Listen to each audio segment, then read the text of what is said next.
Happy birthday to you. Happy birthday, happy birthday, happy birthday, Tita Les.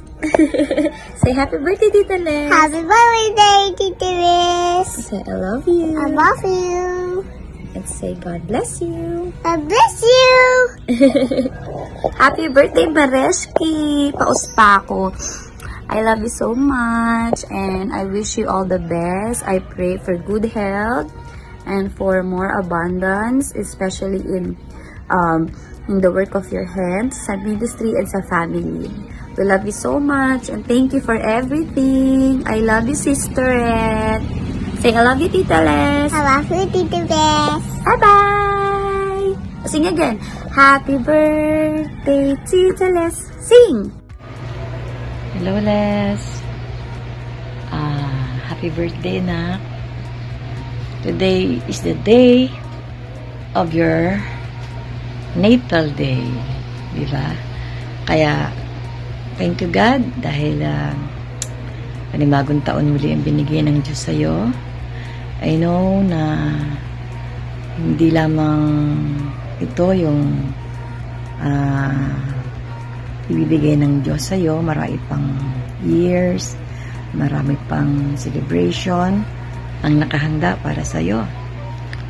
Basta sabi nga lang ni Lord na sa kanyang mga salita, maglingkod lang tayo sa Kanya, patuloy lang tayong manampalataya, patuloy tayong magtiwala at sumunod sa Kanyang kalooban. Nandoon ang mga biyaya at pagpapala kapag sumusunod.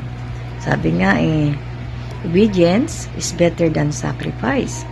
So, thank God kasi andyan yung pangako ng Panginoon na nasa sayo, and I believe na ikaw ay isa sa Kanyang pinili upang patuloy niyang pagpalain at paramihin, sabi ng Panginoon. So, thank you so much for your life at nanatili kang malakas, masigla at functional sa gawain ng Panginoon. Salamat sa buhay mo, na.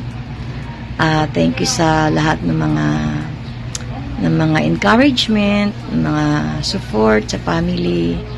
And papasalamat ako sa Lord kasi ikaw yung binigay sa akin panganay who is very responsible and very supportive. I love you so much and God bless to you and to your family. Always remember, God is always with you. Happy birthday! Happy birthday, Mommy! We always pray that the Lord will be with you and guide you sa leadership mo.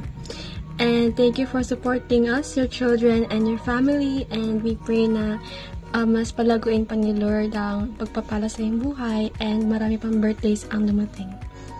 We love you! Hi, Mami! Maligayang kaarawan sa'yo.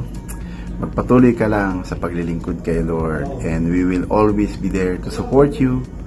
Wish you a good health and God's favor always sa'yo. I love you and mamaya may surprise ako sa'yo.